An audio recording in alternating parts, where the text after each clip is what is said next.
Bazalwane ngiyanibingelela egameni lomfowethu ngoJesu Kristu. Masikhuleke. Moya Ongcwele, yiba nathi njengoba sikhuluma ngezwi lakho. Izwi lakho linamandla langokuphila. Egama likaJesu Kristu waseNazaretha. Amen. Bazalwane, ngiphinde nginibingelele egameni lomfowethu ngoJesu Kristu waseNazaretha. Kunamazwi nje engicaphuna la ezweni lenkosi engifisa ukukhuluma ngawo namhlanje. Ngizohlala nje odabeni ukuze ngingachithi isikhathi sami. Izwi lokuqala engifisa nje sicaphune kulo yileli laphayana evangelini likaJohane isahluko sesithathu ivesi le-16.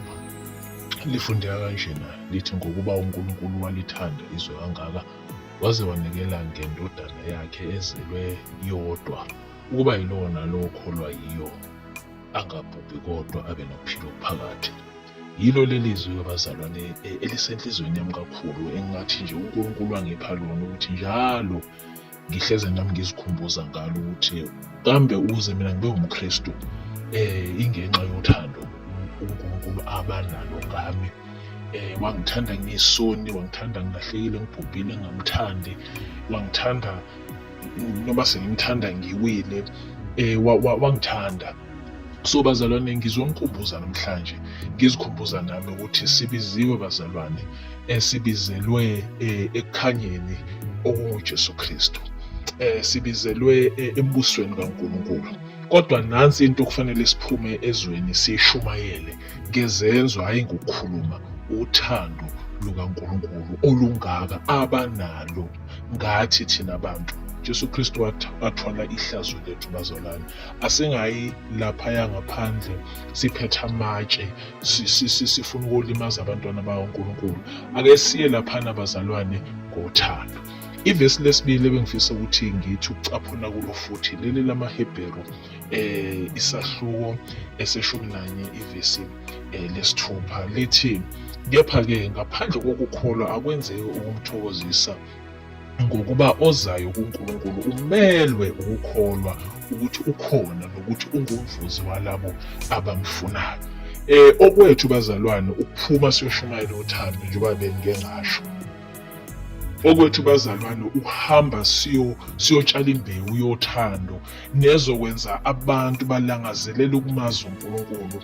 Lithi iBhayibheli uma selifunda kwabaseRoma lithi faith comes by hearing the word of God, Romans 10:17. Kubalulekile bazalwane ukuthi ukukholwa kwethu kwakhiwe phezu kwesisekelo sezwi likaNkulunkulu, ngoba ukholo lwethu lona olusinamathisela uNkulunkulu. Ngiyaluthanda leli gama elithi olusinamathisela uNkulunkulu. Khumbulani bazalwane, asizile ukuzola la emhlabeni.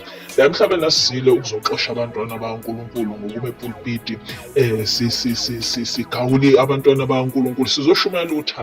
Sizoshumayela uthando and sizofundisa abantwana bakaNkulunkulu ukholo, nokuthi ukholo luyini, nokuthi bazi ukuthi i-currency esenza ukuthi thina still we are able to trade with God, ukholo lwethu. Ngoba ngaphandle kwalolu ukholo akwenzeki ukuthi singamthokozisa uNkulunkulu. So namuhla ngizogcizelela lento ukuthi asihambe bazalwane siyoshumayela uthando ngokwenza. Sithi seselishumayela uthando ebese lolu uthando silakho phezu kwesisekelo sokukholwa. Lokho kukholwa futhi esokufafaza ngezenzo nangokwenza, ukuze laba bazobe bebukela kuthina babukele kuthina ukuthi eKristwini kuphilwa kanjani. Ake ngiqhubekele phambili bazalwane bami, ngiye lapha nezweni lamaHebheru 4:12. Elifundeka kanjena, ngokuba izwi likaNkulunkulu liphilile, linamandla, libukhali kunezinkemba zonke ezisika nhlangothi zombili, lihlaba kuze kwahlukaniswe umphefumulo nomoya, amalungu nomkanja, lahlulela imicabango nezizindlu zenhliziyo.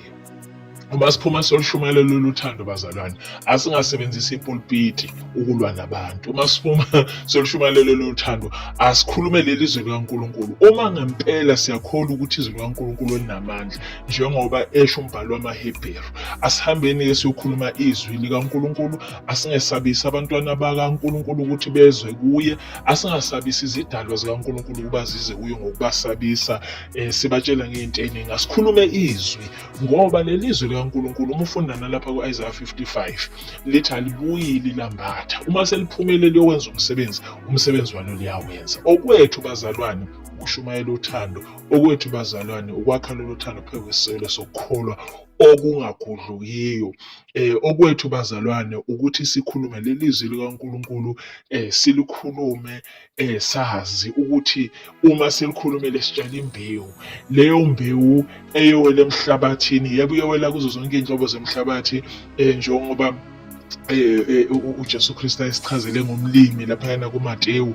Kodwa uma liwele emhlabathini ononileyo akwenzeki ukuthi liyobuya lilambatha, iyowenza umsebenzi okufanele liwenze. So okwethu ukuthi silikholwe lelizwi likaNkulunkulu. Uma sithi ngempela singamakholwa, silikholwe ukuthi uma siphumele siyolishumayela lizowenza umsebenzi. Singathusi abantwana bakaNkulunkulu, singasho izinto ey'ningi ezobathusa zibenza ukuthi bezoNkulunkulu ngokwesaba, kodwa abasithathe lesi sinqumo beqonda lokho abakwenzayo, beqonda ukuthi ukukholwa kuhambisana nosisi. Kodwa okumnandi kunakho konke bazalwane, njengoba nje esho uJohane laphayana ukuthi ezweni niyakuba lusizi, kepha imani isibindi mina ngilinqobile izwe. Bazi abantwana bakaNkulunkulu ukuthi uma beze embusweni kaNkulunkulu, abezile embusweni kaNkulunkulu bezolanda iy'moto nezindlu ney'mali nokungahlupheki nokuphila kamnandi. Bayabazi ukuthi uma bezwe embusweni kaNkulunkulu sebetshela uSathane ukuthi thina sizitha zakho. Ngakho uSathane uyoza ngamandla ezobalinga, kodwa nansi indaba emnandi, asilwi thina sesinqobile. Bazalwane ngithi thina sithole umqhele thina abantwana bakaNkulunkulu, sithwele umqhele, asizile ukuzolwa, sizovikela umqhele wethu. uNkulunkulu asesiphe wona njengoba sesikholwa ukuthi okholwayo indodana akayi kubhubha kodwa uyoba nokuphila okuphakade. Yikho lokhu ukuphila okuphakade okuwumqhele esiwunikiweyo esiwuthwele emakhanda ethu.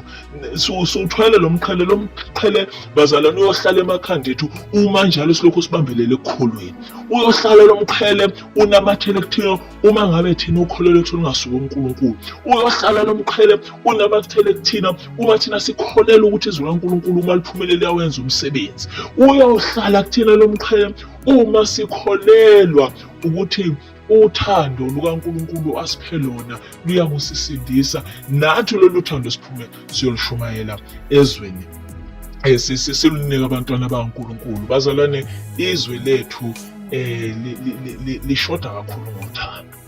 Ngakho-ke siphumeni bazalwane siyoshumayela lolu thando lukaNkulunkulu.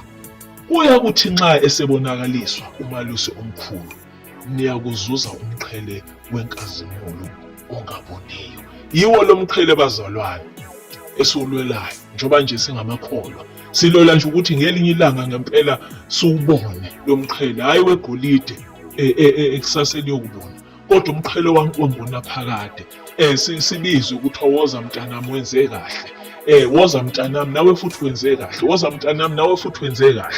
Siyakukwenza kanjani na lokho bazalwane? Siyokwenza ngokuthi sikhumbule ukuthi nathi sabizwa sidukile ngothando. Sikhumbule ukuthi lelizwe likaNkulunkulu elashunyayelwa kuthina lasishintsha. Sikhumbule ukuthi njengoba singamakholwa siyohlangabezana nosizi, kodwa into emnandi ukuthi asizile ukuzolwa ethu impinqotshiwe. Futhi nathi sibatshele sibashumayezayo ukuthi injalo nje indaba. Nawo umqhele okufanele siwuvikele ukuthi ungawe emakhanda ethu. Asiubambe bazalwane lo mqhele, asibambelele kuwo ngothando, ngokholwa ngezwi likaNkulunkulu, ngokungahlulelani kodwa ngothando nangokukholwa nangezwi. Ngelinye ilanga siyakuhlala naye bese ethi well done, you've done well my son, you've done well my daughter. Engathi uNkulunkulu anganibusiso sona namhlanje, umoya wakhe wokuthula nothando uhlale kinina nasemakhaya enu, asambulele njalo usuku nosuku izimiso zakhe, uthando lwakhe lubuse ezweni. Bazalwane, asiphumeni siyobonisa abantwana abadukileyo bakaNkulunkulu ukuthi uthando lukaNkulunkulu lumnandi kangakanani. Ingathi Nkosi yami singanibusisa ngegama lomfowethu ngoJesu Kristu obongwa manje naphakade. Amen.